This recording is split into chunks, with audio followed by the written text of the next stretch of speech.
Buenas tardes a todos y bienvenidos al podcast Leer para Viajar. Así me encuentran en Spotify o en YouTube, me encuentran como Deporte y Cultura JB. Continuamos con nuestra lectura del libro La Isla Misteriosa de Julio Verne, capítulo 2, parte 5. Esta parte se titula Encuentran el globo y síntomas de que hay alguien. Cyrus Smith y sus compañeros durmieron como inocentes lirones en la caverna que el jaguar tan cortésmente les había cedido. Al salir el sol, todos estaban en la orilla del mar, al límite del promontorio, y sus miradas se dirigieron de nuevo al horizonte, que era visible en las 2/3 partes de su circunferencia. Por última vez, el ingeniero pudo cerciorarse de que ninguna vela, ningún casco de buque aparecía en el mar, ni con el catalejo pudo descubrir en toda la extensión a que alcanzaba punto alguno sospechoso. Nada había en el litoral, al menos en la parte rectilínea que formaba la costa sur del promontorio en una longitud de 3 millas, porque más allá una escotadura del terreno ocultaba el resto de la costa.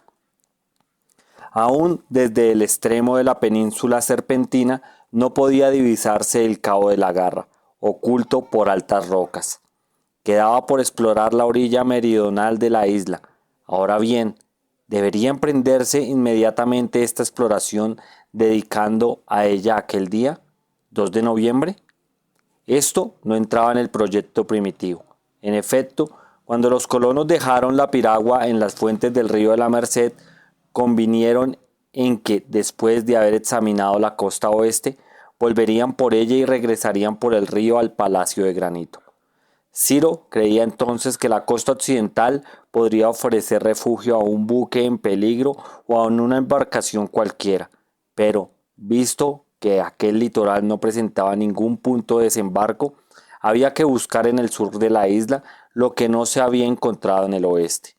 Gédéon Spilett propuso continuar la exploración para resolver la cuestión del presunto naufragio y preguntó a qué distancia podía hallarse el cabo de la Garra del extremo de la península. A unas 30 millas, contestó el ingeniero, teniendo en cuenta las curvas de la costa. ¿30 millas? Repuso Gédéon Spilett. Un día, sin embargo, opino que debemos volver al Palacio de Granito siguiendo la costa del sur. Pero, observó Helber, desde el cabo de la Garra al Palacio de Granito hay que contar otras 10 millas por lo menos. Pongámonos 40 millas en todo, dijo el periodista. No importa, hay que recorrerlas. Así examinaremos ese litoral desconocido y no tendremos que volver a empezar la exploración. Justo, dijo Pencroff. Pero, ¿y la piragua? La piragua, ya que se ha quedado sola durante un día en el nacimiento del río de la Merced, bien podrá permanecer 2. Hasta ahora no podemos decir que la isla está infestada de ladrones. Sin embargo, repuso el marino, cuando me acuerdo de la jugarreta que nos hizo la tortuga, no las tengo todas conmigo. ¿La tortuga? ¿La tortuga? Repitió el corresponsal. ¿No sabe usted que el mar la volvió a su posición natural? Vaya usted a saber, murmuró el ingeniero. Pero, dijo Nab, el negro tenía algo que decir, porque abría la boca para hablar, aunque no profería palabra. ¿Qué te ocurre, Nab? Le preguntó el ingeniero. Digo que, si volvemos por la orilla hasta el cabo de la Garra, contestó Nab, después de doblar el cabo nos encontraremos detenidos. Por el río de la Merced, en efecto, dijo Harbert, y no tendremos ni puente ni barca para atravesarlo. No importa, observó Pencroff, con unos cuantos troncos flotaremos, pasaremos el río. De todos modos, dijo Gédéon Spilett, habrá que construir un puente, si queremos tener un acceso fácil para el Far West. ¿Un puente?, exclamó Pencroff. Gran cosa. El señor Smith no es ingeniero de profesión. Él nos hará un puente cuando queramos. Entretanto, yo me encargo de trasladar a todos al otro lado del río de la Merced sin mojar una hilacha de la ropa de nadie. Aún tenemos víveres para un día y es todo lo que necesitamos. Además, que no nos faltará caza hoy, como no nos ha faltado ayer. En marcha.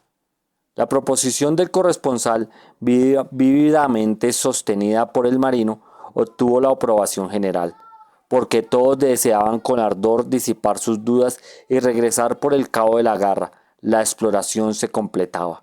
Pero no había tiempo que perder, porque una etapa de 40 millas era larga, y no era posible llegar al Palacio de Granito antes de que anocheciera. A las 6 de la mañana la caravana se puso en marcha. En prevención de algún mal encuentro de animales de 2 o 4 pies, se cargaron los fusiles con bala. Top, que debía abrir la marcha, recibió orden de registrar la linde del bosque. La costa, a partir del extremo del promontorio que formaba la cola de la península, se redondeaba por espacio de 5 millas, distancia que fue rápidamente recorrida sin que las investigaciones más minuciosas revelaran el menor vestigio de desembarco antiguo ni reciente, ni presentara un resto cualquiera de buque, ni de campamentos, ni de cenizas de hoguera encendida, ni huellas de pie humano. Cuando llegaron los colonos al ángulo donde terminaba la curva para seguir la dirección noroeste formando la bahía de Washington, pudieron acabar con la vista el litoral sur de la isla en toda su extensión. A 25 millas de aquel punto, la costa terminaba en el Cabo de la Garra, que apenas se divisaba entre la bruma de la mañana y que, por un fenómeno de espejismo, parecía que estaba suspendida entre la tierra y el agua. Entre el sitio que ocupaban los colonos y el centro de la inmensa bahía, la costa se componía primero de una extrema playa muy unida y muy llana, bordeada en segundo término de una fila de árboles. Después, haciéndose muy irregular, proyectaba puntas agudas de rocas cubiertas por el mar y, en fin, venía una acumulación pintoresca y desordenada de rocas negruzcas, que terminaba en el Cabo de la Garra. Tal era el desarrollo de aquella parte de la isla que los exploradores veían por primera vez y que recorrieron con la mirada después de haber descansado un instante. ¿Un buque que se metiera aquí sin preocupación?, dijo Pencroff. Se perdería irremisiblemente. Bancos de arena se prolongan hasta el mar, y más lejos escollos. Mal paraje. Pero al menos quedaría algo de ese buque, observó el periodista. Pedazos de madera en los arrecifes, pero nada en la arena, dijo el marino. ¿Por qué? Porque estas arenas, más peligrosas todavía que las rocas, se tragan todo lo que se les echa, y a pocos días basta para que el casco de un buque de muchos centenares de toneladas desaparezca en ella enteramente. ¿Así? Pues, Pencroff, preguntó el ingeniero, si se hubiera perdido un buque en estos bancos, ¿cree que no tendría nada de extraño que no quedase de él ningún vestigio? Nada tendría de particular, señor Smith, sobre todo con ayuda del tiempo y de la tempestad. Sin embargo, aún en este caso sería sorprendente que no hubiesen sido arrojados algunos restos de mástiles a sitios libres de los ataques del mar. Continuemos, pues, nuestras investigaciones, dijo Cyrus Smith. A la 1 de la tarde los colonos llegaron al centro de la bahía de Washington, habiendo andado hasta entonces unas 20 millas. Hicieron alto para almorzar. Allí comenzaba una costa irregular, extrañamente recortada y festoneada por una larga línea de escollos que sucedían a los bancos de arena que tardían en quedar descubiertos por la marea. Se veían romperse las suaves ondulaciones del mar en las crestas de aquellas rocas y extenderse luego en anchas franjas de espuma.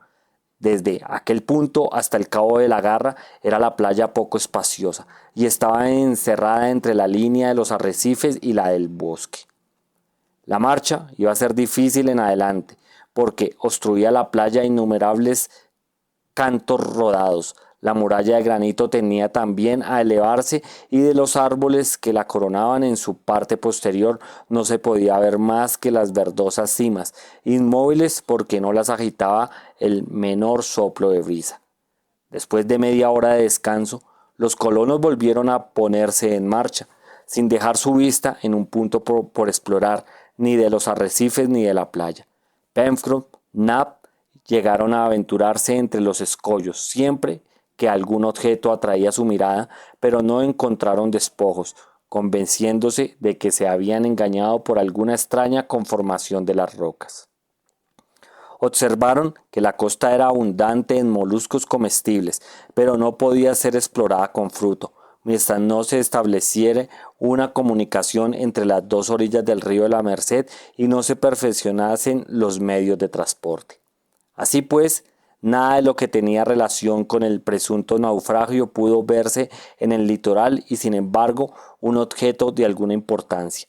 El casco de un buque, por ejemplo, hubiera sido visible y si sus restos hubieran sido arrojados a la orilla, como aquel cajón encontrado a menos de 20 millas de allí, pero no había nada. Hacia las 3 de la tarde, Cyrus Smith y sus compañeros llegaron a una estrecha cala bien cerrada, en la cual no desaguaba bien arroyo. Formaba un verdadero puerto natural invisible desde alta mar, a la cual daba acceso por un estrecho paso abierto entre los escollos. En el centro de aquella cala, alguna violenta convulsión había roto la línea de roca y desde la rotura una pendiente suave comunicaba con la meseta superior, que podía estar situada a menos de 10 millas en línea recta de la meseta de la Gran Vista. Gédéon Spilett propuso a sus compañeros hacer alto en aquel paraje. Aceptaron porque la marcha les había abierto el apetito y aunque no era hora de comer, nadie se negó a tomar un bocado de carne fiambre. Con aquel refrigerio podían aguantar a cenar hasta que llegasen al Palacio de Granito. Pocos minutos después, sentados a la sombra de un grupo de pinos marítimos, los colonos devoraban las provisiones que Nat había sacado de su morral. El sitio estaba elevado a 50 o 70 pies sobre el nivel del mar. Era el radio visual bastante extenso y pasaba sobre las últimas rocas del cabo. Iba a perderse a lo lejos de la bahía de la Unión, pero ni el islote ni la meseta de la Gran Vista eran visibles, ni podía serlo desde allí, porque la elevación del suelo y la cortina de los grandes árboles ocultaban el horizonte del norte. Huelga añadir que, no obstante la extensión de mar que los exploradores podían abarcar con la vista, y a pesar de que el catalejo del ingeniero recorrió punto por punto toda la línea circular donde se confundía el cielo y el agua, no se divisó ningún buque. De la misma manera, en toda aquella parte del litoral que quedaba todavía por explorar, el anteojo registró con el mayor cuidado la playa y los arrecifes, sin que pareciera en el campo del instrumento resto alguno de naufragio. Vamos, dijo Gédéon Spilett, hay que tomar una determinación y consolarnos pensando que nadie nos vendrá a disputar la posesión de la isla Lincoln. Pero, ¿y ese grano de plomo?, preguntó Helbert. Me parece que no es imaginario. ¡Mil diablos! No lo es, exclamó Pencroff, pensando en su muela ausente. Entonces, ¿qué consecuencia hemos de sacar?, interrogó el periodista. Esta, contestó el ingeniero. Hace 3 meses, al máximo un buque voluntaria o involuntariamente vino a estos sitios. ¿Cómo? ¿Supondrá usted, Ciro, que ha sido tragado por el mar sin dejar rastro?, dijo el periodista. No, querido Spilett.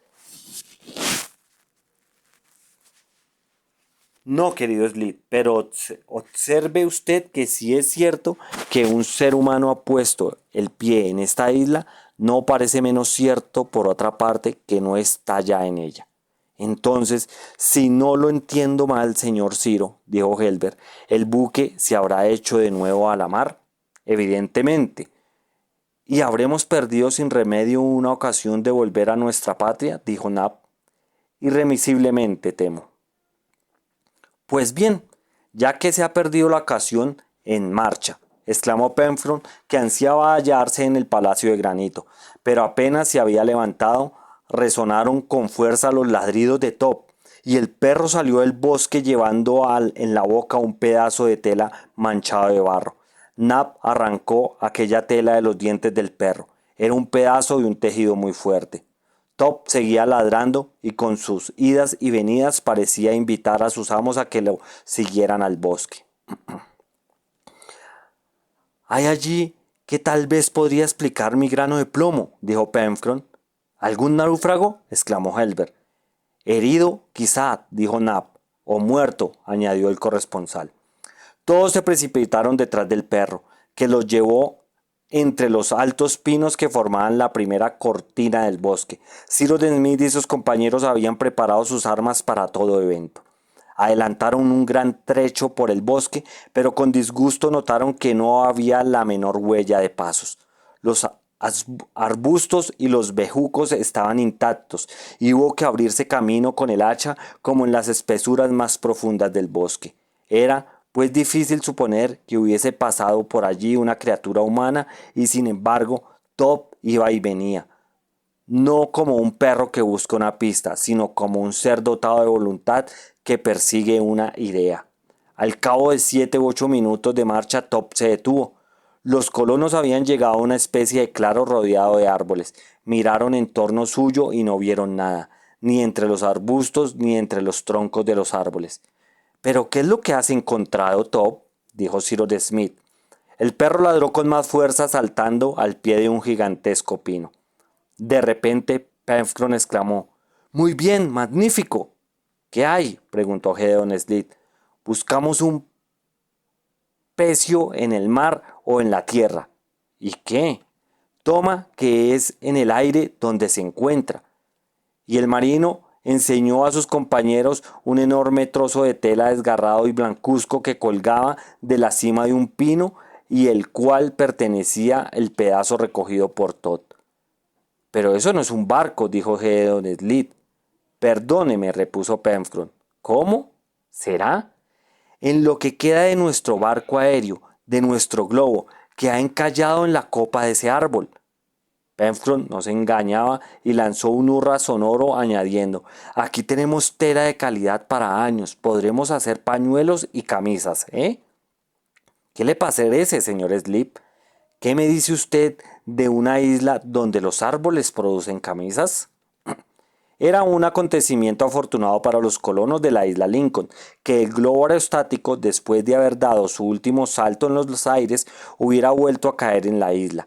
Los colonos podían conservarlo, si querían intentar una nueva evasión por los aires o emplear fructuosamente aquellos centenares de varas de tela de algodón de excelente calidad después de quitarle el barniz, como es de suponer. Todos participarían de la alegría de Penfron. Pero era preciso bajar del árbol aquella tela para ponerla en lugar seguro y no costó poco esta maniobra. Nab, Helber y el marino tuvieron que hacer prodigios para desenredar el enorme globo deshinchado.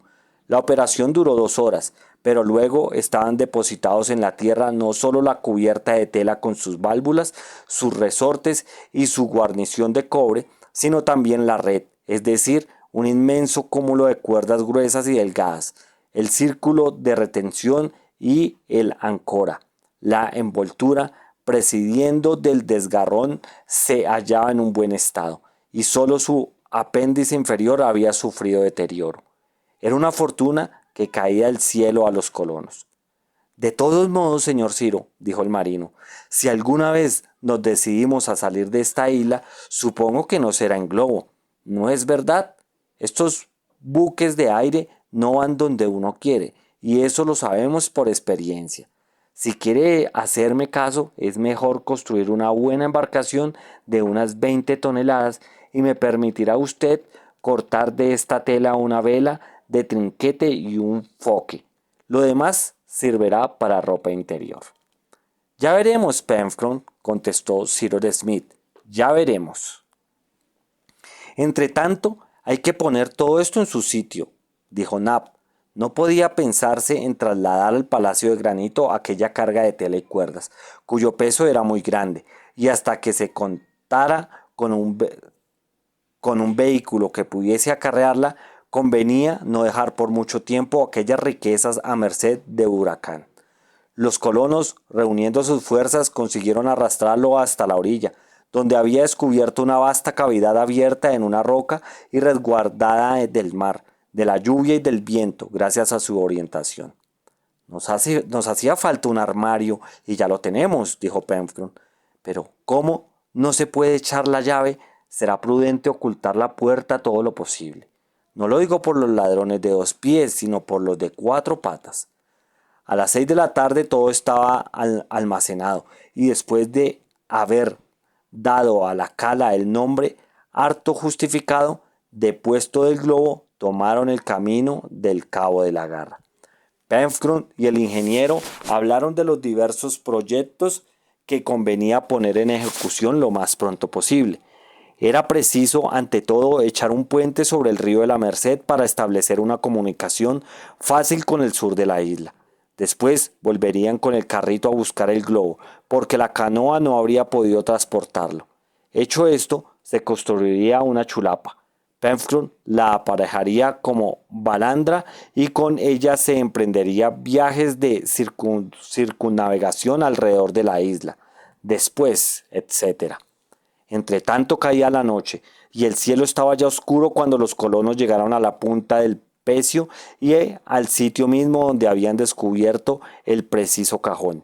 Pero ni allí ni en ninguna parte había nada que indicase que hubiera habido naufragio de ninguna especie y fue preciso atenderse a las conclusiones formuladas anteriormente por Ciro.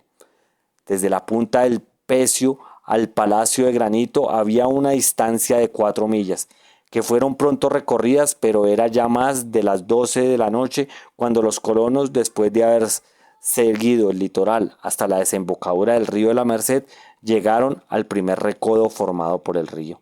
El lecho tenía una anchura de 80 pies que no era fácil atravesar, pero Pencroff se había encargado de vencer la dificultad y puso manos a la obra.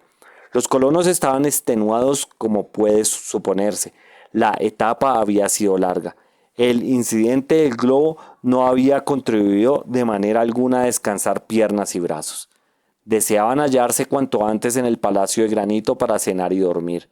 Y si el puente hubiera estado construido en un cuarto de hora, se habrían hallado en su domicilio. La noche era muy oscura. Pencroff se preparó a cumplir su promesa haciendo una especie de balsa que prometía facilitar el paso del río de la Merced. Nab y él, armados de hachas, eligieron los 2 árboles cercanos al agua y comenzaron a atacarlos por sus bases. Cyrus Smith y Gédéon Spilett, sentados a la orilla del río, esperaban a que llegase el momento de ayudar a sus compañeros, mientras Helbert iba y venía sin apartarse demasiado de ellos. De improviso, el joven, que se había adelantado río arriba, volvió corriendo y dijo: ¿Qué es aquello que baja a la deriva? Pencroff interrumpió su trabajo y vio un objeto que se movía confusamente a la sombra. ¡Una canoa!, exclamó. Todos se acercaron y vieron con extrema sorpresa una embarcación que bajaba siguiendo la corriente del agua.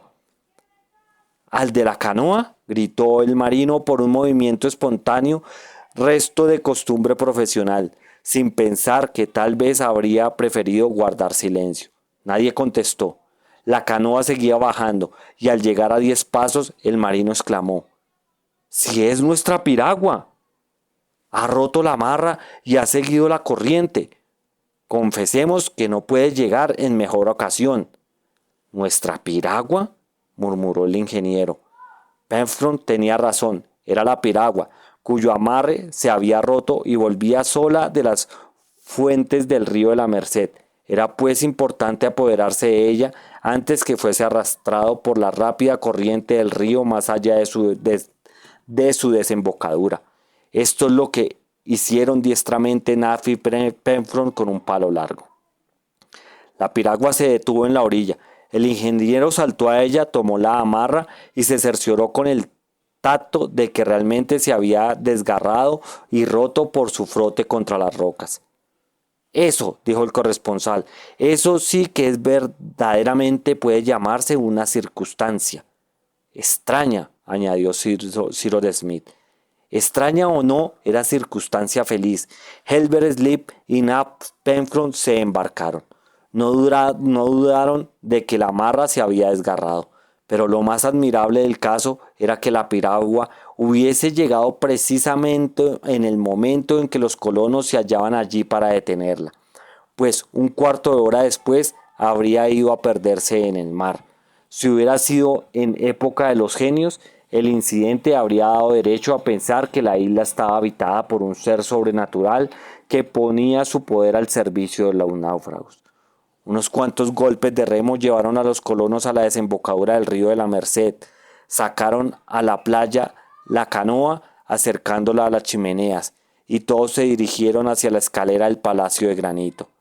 Pero en aquel momento Top ladró y Nap, que buscaba el primer tramo, dio un grito. La escalera había desaparecido. Bueno amigos, hasta aquí el capítulo 5 hasta aquí la parte 5 del capítulo 2. Entonces continuaremos más adelante con nuestra lectura. Muchas gracias por escucharme. Hasta la próxima.